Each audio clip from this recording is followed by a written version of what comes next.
नमस्कार दोस्तों, DD red के एक और रिएक्शन वीडियो में आप सभी का स्वागत है। मैं हूं आलोक। तो आज जो वीडियो मैं लेकर आया हूं वो वीडियो है सना अमजद का और इसका टाइटल है India Russia oil trade dents dollar dominance.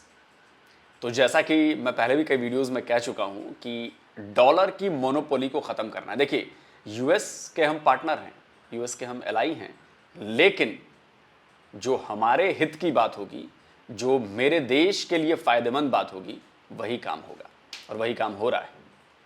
तो जाहिर सी बात है कि इस पर अमेरिकन का एक तबका भी नाराज़ होगा, बहुत कुछ अभी आगे होगा, लेकिन देखिए जो इंडिया के लोगों के लिए फ़ायदेमंद होगा वही किया जाएगा। अब इस पर पाकिस्तान की जनता क्या कह रही है, आइए देखते हैं। आज हम जिस टॉपिक पे बात कर रहे हैं वो ये है कि रशिया पर पाबंदी के बावजूद भी इंडिया ने अपनी करेंसी में रशिया से खाम तेल खरीदा और इतना तेल खरीदा है कि मतलब रिकॉर्ड तोड़ दिया है और चौथा ट्रेडिंग पार्टनर बन चुका है रशिया इंडिया का। क्या कहेंगे आप इस हवाले से? पहली बात तो ये है कि रशिया के साथ ऑयल का ट्रेड करना हर किसी की बस की बात नहीं है। एक बात बताता चलूं कि पाकिस्तान के अंदर जब इमरान खान के दौर में एक विज़िट हुआ तो उनकी मतलब बुनियादी रिक्वायरमेंट या शर्त ये थी कि गंदम और ऑयल को 30% ऑफ पे हम पाकिस्तान लेके आएंगे। कागजी कार्रवाई ज़रूर हो गई, विजिट ज़रूर हो गया, लेकिन अमल दरामद नहीं हो सका।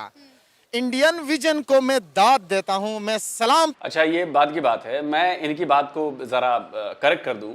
सर, आपकी ही मीडिया ने ये रिपोर्ट किया था कि ऑन पेपर कोई डील नहीं हुई इमरान खान और रशिया के बीच में। ऑन पेपर कोई बात नहीं हुई तेल खरीदने के लिए, सस्ते तेल खरीदने के लिए। ना रशिया की तरफ से कुछ कहा गया, ना पाकिस्तान की तरफ से कोई डॉक्यूमेंट भेजा गया जिसमें ये रिक्वेस्ट की गई हो कि हमें ऐसा चाहिए। तो ये एक झूठ का बाजार फैलाया गया था। ये मैं नहीं कह रहा, ये आपकी ही मीडिया की रिपोर्टिंग है, जो दस्तावेज उनको मिले। नाम पेश करता हूं जिन्होंने फरवरी 2023 के अंदर सबसे ज्यादा ऑयल मॉस्को से दिल्ली में रिकॉर्ड किया। और दिल्ली तीसरा सबसे बड़ा शहर है पूरे दुनिया में जो मॉस्को से ऑयल इंपोर्ट करता है, क्रूड ऑयल। क्रूड ऑयल का फायदा यह है सर, एक्चुअली जो आप वो डिप्लोमेटिक लैंग्वेज होती है ना कि न्यू दिल्ली सेज कि, तो न्यू दिल्ली इसलिए कहा जाता है क्योंकि न्यू दिल्ली जो है वो इंडिया को रिप्रेजेंट करती है, कैपिटल है। लाइक जैसे आपकी कैपिटल इस्लामाबाद है, तो लाइक ऐसे कि इस्लामाबाद सेज दिस, तो इसका मतलब ये नहीं हुआ कि इस्लामाबाद ने कहा, इसका मतलब ये हुआ कि पाकिस्तान ने कहा है। तो आप शायद उसको गलत वे में ले गए हैं कि दिल्ली ने इंपोर्ट किया। दिल्ली ने नहीं किया है, पूरे ओवर इंडिया ने किया है। लेकिन जब इंटरनेशनल मीडिया रिपोर्ट करती है तो वही रखती है कि new Delhi imports so huge crude oil. It means कि वो इंडिया ने किया है, दिल्ली ने नहीं किया है। ये समझने की बात है कि आपको 4 मुख्तलिफ किस्म के ऑयल मिलते हैं, वो हाई ऑक्टेन से मट्टी के तेल तक। आप प्योर सिर्फ हाई ऑक्टेन लेके आते हैं तो वो स्पेसिफिक अमाउंट में आएगा। आप क्रूड ऑयल लेके आते हैं तो वो आपको यानी हाई ऑक्टेन से मट्टी के तेल तक आएगा। तो इसमें सबसे ज्यादा फायदा है। अब मुझे बताएं कि क्योंकि इंडिया अपनी करेंसी में जो है ट्रेड कर रहा है, इससे इंडिया की करेंसी की कितनी वैल्यू बढ़ेगी और डॉलर जो है वो कितना डिवैल्यू हो रहा है? यहाँ पे इंडिया ने डॉलर के मुकाबले में और रशिया को सामने रख के डॉलर को भी डिच कर दिया, अमेरिका को भी डिच कर दिया। अब देखें, फरवरी के अंदर जब रिकॉर्ड तेल इंडिया आया तो उन्होंने ये नहीं कहा कि we will pay you in dollars. India ने कहा कि हम इंडियन रुपी में पे करेंगे। तो इंडियन रुपी में इतना पे किया कि इराक और सऊदी अरब ने भी इतना पे नहीं किया जितना इंडिया ने रशिया को पे किया तेल के मुकाबले में। यानी 1 बिलियन इंडियन रुपीस अगर हम काउंट करते हैं तो इसका मतलब यह है कि उसकी वैल्यू आहिस्ता आहिस्ता मार्केट में और नेशनल इंटरनेशनल स्तर पे बढ़ रही है। तो ये इंडिया के लिए एक पॉजिटिव मैसेज है। अब पाकिस्तान की बात करते हैं तो हर आए दिन डॉलर डॉलर डॉलर, भाई डॉलर 300 टप गया है, 300 क्रॉस कर चुका है और हमारी वैल्यू मनी की माइनस कम कम कम कम, डॉलर वो वैल्यू बढ़ता जा रहा है। लेकिन इंडियन रुपी और डॉलर के मुकाबला करें तो वो हेड टू हेड है। अगर पाकिस्तानी 4 रुपए बल्कि 4.25 इंडियन 1 रुपी के इक्वल हैं। क्या इंडियन रुपी आपको डॉलर से ऊपर जाता हुआ दिखाई दे रहा है फ्यूचर में?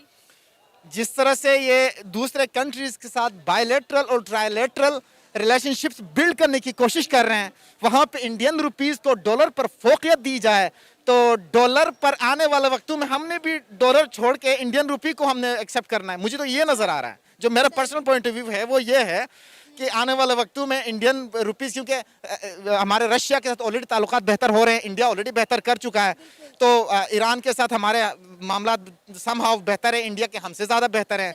अफगानिस्तान के साथ इंडिया के हालात काफ़ी बेहतर हैं, हम बेहतर करने की कोशिश कर रहे हैं। जब बिल्ट इन है तो बीच में जब 3 कंट्रीज़ यानी लैंड लॉक कंट्रीज़ के साथ हम अगर बिल्ड हो जाते हैं तो ऑलरेडी वो एक इमेज बना चुके होंगे इंडियन रुपीज़ को लेके, तो हम भी डॉलर को साइड पे रखेंगे, क्योंकि उससे हमें भी नुकसान है। जितना डॉलर बढ़ता जाएगा रुपीज़ वैल्यू इतनी डी वैल्यू होती जाएगी रुपये की वैल्यू, तो इससे हमें नुकसान है। तो why we are preferring dollar, हम भी कोशिश करेंगे इंडियन रुपये में। मुझे ये बताएं कि हम अपने हमसाया मुल्क इंडिया से कुछ सीखते क्यों नहीं है? सबसे पहले तो जो हमारे वज़ीर-ए-आज़म हैं उनको एक विजन देना चाहिए, एक पॉइंट ऑफ व्यू देना चाहिए। पिछले एक वज़ीर-ए-आज़म था, वो कट्टे अंडा पता नहीं कि कहाँ का बाहर नहीं आता था। अब ये भाई साहब लगे हुए हैं, इनको सिर्फ और सिर्फ अपोजिशन को दीवार में चुन देने के अलावा कोई काम आता ही नहीं है। आए दिन FIR, पता नहीं PTI वाले कह रहे हैं कि 76 FIR इमरान खान पे दर्ज हैं। जिस बंदे को FIR करने से फुर्सत मिले, जिस बंदे को अपोजिशन के खिलाफ प्रोपेगेंडा करने से फुर्सत मिले, फिर वो जाके मुल्क की तरक्की की बात करेगा, मनफी छोड़ के मुस्बित सोच रखेगा। क्योंकि इंडिया ने तो मेरा ख्याल है इतना तेल खरीद लिया उनसे, इतना तेल कि मैं बता नहीं सकती, और आज तक हम 30% ऑफ पे क्या पूरी कीमत पे भी रशिया से तेल नहीं खरीद सके। आप रशिया तो दूर की बात, सऊदी अरब आपको तेल दे रहा है। इंटरनेशनल मार्केट में आपके जो ऑयल रेट्स हैं वो बहुत कम होते जा रहे हैं पर बैरल, ठीक है, पर बैरल कम होते जा रहे हैं। लेकिन हमारे यहाँ मामूल के मुताबिक 35 रुपये बढ़ाएं, 30 रुपये बढ़ाएं, जब कम करना हो 2 रुपये कम हो गए, 1.5 रुपये कम हो गए, 3 रुपये कम हो गए, तो फिर आप जितना स्पीड से बढ़ा रहे इतनी स्पीड से कम भी करें। या आप इंटरनेशनल मार्केट को आप देखें तो वहाँ पे अगर $56 पर बैरल है जो कि आपके पास क्रूड ऑयल है, तो आप उस मुताबिक यहाँ पे भी आप कोई चैनल फिक्स करें ना। आप जब क्रूड ऑयल $56 पर बैरल है तो पाकिस्तान के अंदर भी आपके पास कम से कम 200 रुपीज़ पर लीटर होना चाहिए। लेकिन ये मिसाल कोई सेट नहीं है, इंटरनेशनली कम होता जा रहा है, हम बढ़ाते जा रहे हैं, हमारे पास कोई हिसाब किताब है ही नहीं। हुकूमत पता नहीं किस तरह से चला रहे हैं, ऑयल तो दूर की बात, ये अपने आप को स्टेबल नहीं रख सकते, मुल्क को क्या स्टेबल रखेंगे। अवैस क्या कहेंगे, आपको पता है? अच्छा, एक बात मैं बताना चाहता हूँ कि पाकिस्तान की जो सियासत है या पाकिस्तान की जो सरकार है वो कितनी विजनलेस है, इसका मैं एक बहुत तगड़ा एग्जाम्पल देता हूँ। ईरान से इनका बॉर्डर लगता है, ईरान के पास गैस और तेल बहुत ज़्यादा है, बहुत ज़्यादा है, मतलब ईरान से तो हम भी तेल खरीद रहे हैं। तो एक डील हुई, उसमें इंडिया भी था लेकिन बाद में इंडिया निकल गया, गैस पाइपलाइन की। तो अब उसे ईरान पाकिस्तान गैस पाइपलाइन कहा जाता है। और डील ये हुई थी कि भाई हम अपने बॉर्डर तक बना देंगे, आप अपने बॉर्डर तक पाइपलाइन बना दो और सस्ता में गैस ले जाओ आप, और इससे पाकिस्तान को बहुत ज़्यादा फायदा होता। आज जो गैस की कीमत बढ़ाई जा रही है या जो गैस की किल्लत हुई पड़ी है वो नहीं होती अगर ये पाइपलाइन बन गई होती। उसमें मजेदार बात पता है क्या है? ईरान ने अपने पाकिस्तान बॉर्डर तक पाइपलाइन बना दी, जबकि ईरान पर सैंक्शंस लगे हैं, ईरान के खिलाफ इकोनॉमिक सैंक्शन इतने ज़्यादा हैं, उसके बाद भी उसने बना दी, पाकिस्तान ने किया ही नहीं। अच्छा, मजे की बात यह है कि डील के मुताबिक अगर मार्च 2000 ये अगले साल, 1 साल का टाइम है शायद 24 तक, 2024 तक अगर पाकिस्तान ने ये पाइपलाइन तैयार नहीं की तो डील के मुताबिक इनको बिलियंस ऑफ डॉलर्स जो हैं, आई थिंक $18 बिलियन है, शायद मैं नंबर में गलत हो सकता हूं, इनको हर्जाना देना पड़ेगा ईरान को। आप समझ रहे हैं? और ईरान ने याद दिला दिया कि अबे जल्दी पूरा करो। अच्छा, मजे की बात एक और है, ये पाइपलाइन अगले 1 साल में तैयारी नहीं हो सकती। दिन रात लगा दें, पैसे झोंक दें, सब कुछ कर दें, ये पाइपलाइन साल भर में नहीं बन सकती है। और मुझे नहीं लग रहा कि ईरान इनको इस बार छोड़ने वाला है। ईरान से वैसे ही पंगे चल रहे हैं और ईरान छोड़ेगा ना इस बार इनको, पाकिस्तान को। तो वो उसने नोटिस दे दिया कि बॉस आपके पास साल भर का टाइम है, कंप्लीट कर लो, नहीं तो तैयार रहना। अब देखिए क्या होता है आने वाले मार्च 2024 तक।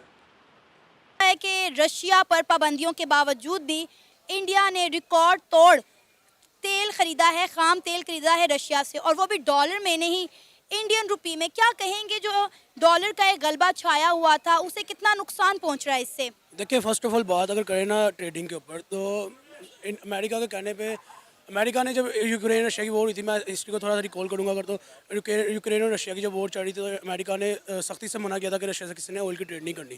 ठीक है, पाकिस्तान है गुलाम अमेरिका का, मैं सॉरी टू से मुझे लेकिन ये लफ्ज़ बोलने पड़े क्योंकि जो फैक्ट है वो बोलना पड़ता है, जो हकीकत होती है उसके ऊपर बात करनी पड़ती है और हमेशा सच कड़वा ही होता है। ठीक है, पाकिस्तान है गुलाम अमेरिका का, जिसने रशिया अमेरिका की बात मानते हुए अपने आप को दबा लिया। ठीक है, जबकि इंडिया ने अमेरिका की आंखों में आंखें डाल के उस मौके पे ट्रेडिंग की जब अमेरिका ने उनको सख्ती से मना किया था। बिल्कुल, अमेरिका ने उन्हें सख्ती से मना किया था कि आपने रशिया से तेल नहीं खरीदना, लेकिन इंडिया ने बोला, इंडिया के फॉरेन मिनिस्टर ने, कि ये हमारी आवाम के लिए, हमारे मुल्क के लिए बेहतर है और हम खरीदेंगे, आप हमें नहीं रोक सकते। एग्जैक्टली यही पॉइंट है, मैं भी यही बात करने लगा था कि उन्होंने कहा था कि आप कौन होते हैं हमें रोकने वाले। ये इंडिया हमारा मुल्क है, हमारी आवाम हमारे साथ सिंसेयर है, हमारी गवर्नमेंट आवाम के साथ सिंसेयर है, तो आप कौन होते हैं। ठीक है, और उन्होंने देखिए उन्होंने ये अच्छा इनिशिएटिव लिया था, उन्होंने अच्छा कदम उठाया था कि देखिए आज वही दौर चल रहा है जिसमें अमेरिका को मेरी नज़र में पीछे छोड़ रहे हैं, क्योंकि डॉलर जो है वो अमेरिका का ही है। ठीक है, डॉलर को उन्होंने ऐसा यानी कि किस्म का जूती मारी है कि आज उन्होंने अपनी करेंसी में ट्रेडिंग शुरू की है रशिया के साथ। देखिए एक नो डाउट एक उभरता हुआ सितारा रशिया, जिसके पास ऑयल जैसा यानी कि तेल जैसी खासियत है, वो मान गया इंडिया के साथ इंडियन करेंसी में ट्रेड करने के लिए। फर्स्ट ऑफ ऑल उन्होंने ये नहीं देखा कि हमारा नुकसान है या हमारा फ़ायदा है, उन्होंने ये देखा कि हमारा आपस में जो ताल्लुक है, रिलेशन है, उसमें ट्रेडिंग हो रही है। इंडिया और रशिया के ताल्लुकात दिन ब दिन बहुत बेहतर होते जा रहे हैं। एग्जैक्टली मैं यही बात करने लगा था। इससे जो मेरी नज़र में जो डॉलर के ऊपर इफेक्ट है ना, वो ये पड़ेगा कि जो डॉलर दिन ब दिन ऊपर जा रहा था वो नीचे गिरेगा। वो किस वजह से कि इंडिया की जो करेंसी है वो ब्रांड बनने जा रही है। अच्छा, ठीक है, देखिए ना इंटरनेशनल लेवल पे आपको न्यूज़ आ गई कि इंडियन करेंसी में रशिया और इंडिया की ऑयल ट्रेड हो गई है।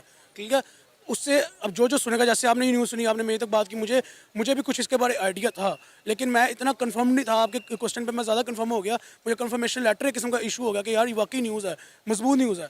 ठीक है, अब मुझे पता लगा मेरे से कहीं और को सही पहुँचेगी कि ऐसे ही ब्रांड बन जाएगा, इंडियन करेंसी ब्रांड बन जाएगी। ठीक है, जो ट्रेडिंग डॉलर्स में होती वो फिर इंडियन रुपीज़ में शुरू हो जाएगी। फॉर एग्जाम्पल एक सवाल है मेरा आपसे, क्या पाकिस्तान कभी अपने पाकिस्तानी रुपये में ट्रेड कर सकता है?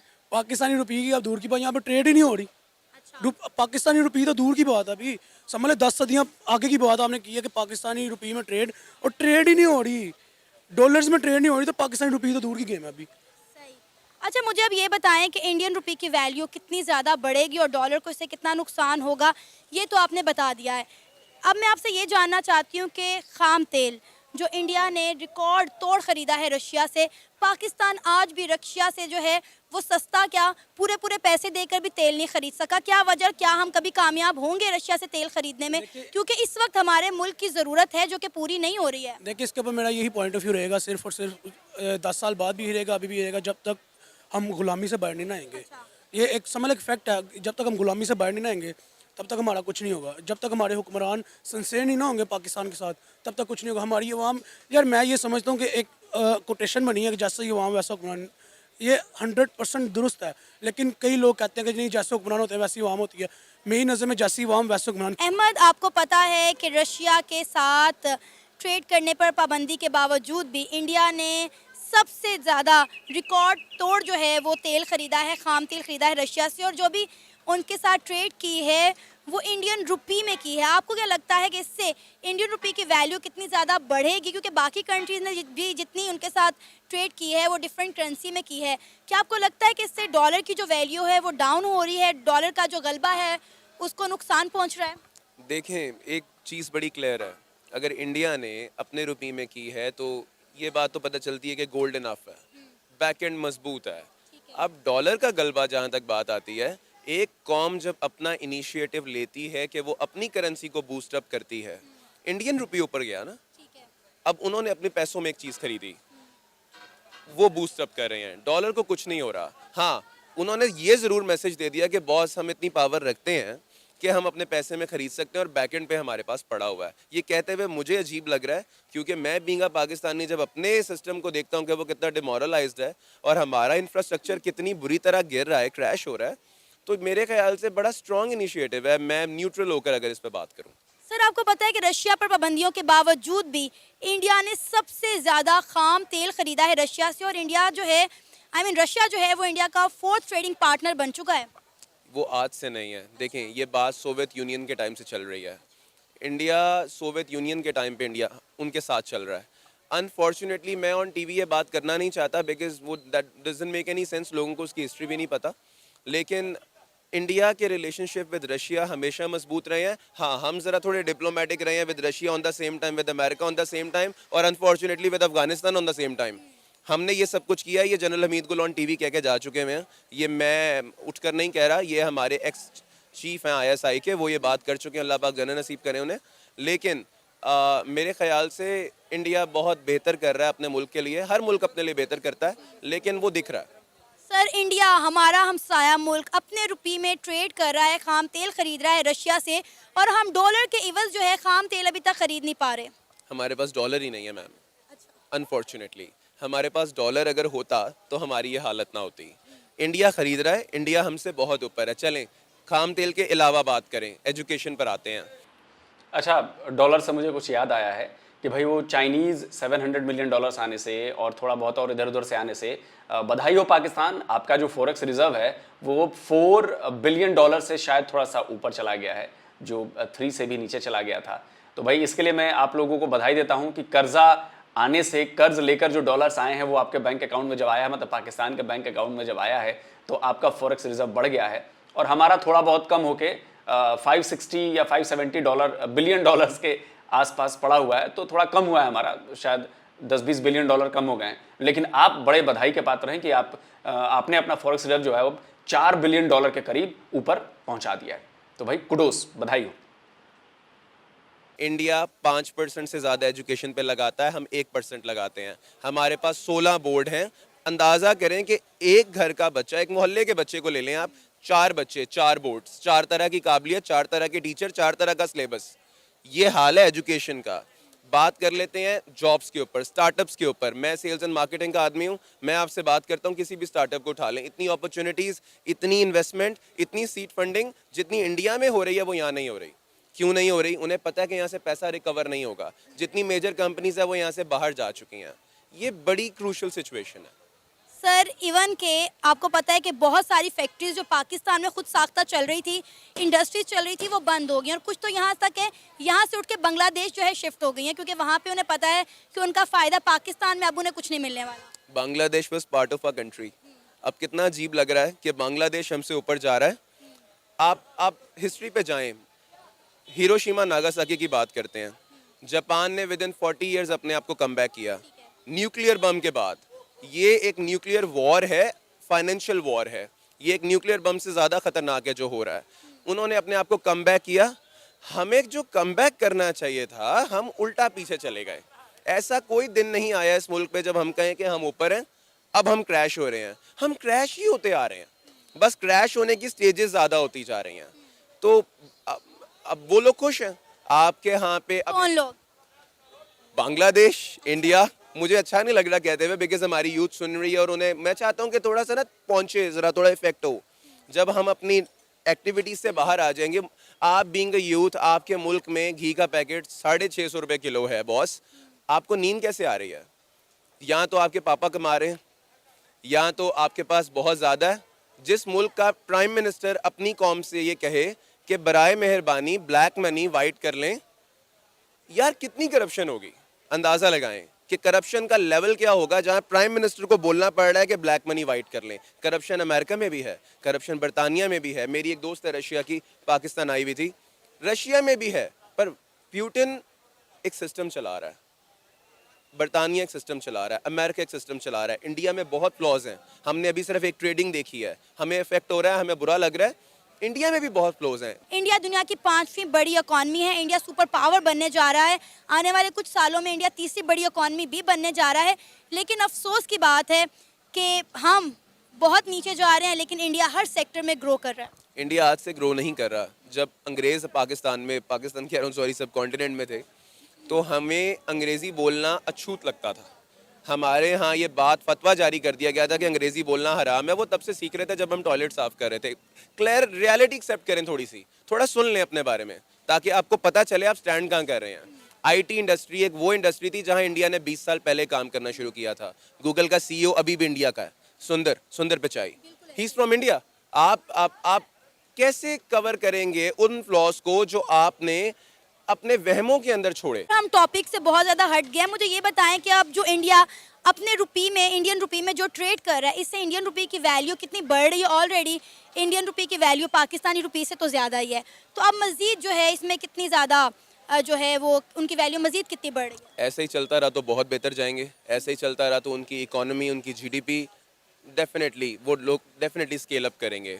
अगर हमारा जो हिसाब किताब चल रहा है, डॉलर हमारे पास नहीं है, गोल्ड हमारे पास ख़त्म हो गया है, IMF के अंडर हम आ चुके हैं, कर्जे हमने देने हैं, लोन्स हमारे पे इतने ज़्यादा हैं, अगला हमें मिल नहीं रहा, वो हमारे से शराइतों पे पैसे बढ़ाए जा रहे हैं, सिचुएशन बहुत बुरी है। इसे यहीं एक्सेप्ट कर लें, हम डिफ़ॉल्टर हो चुके हैं। ये था हमारा आज का प्रोग्राम। आपने जानी पाकिस्तानी अवाम की राय।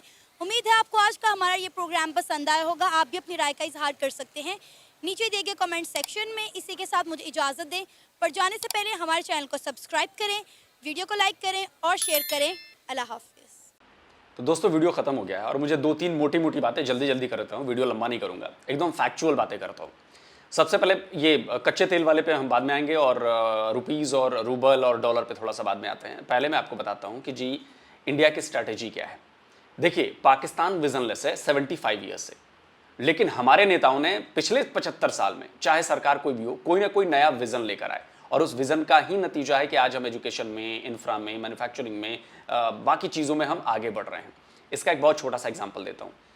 पिछले साल हमने $650 बिलियन का एक्सपोर्ट किया है।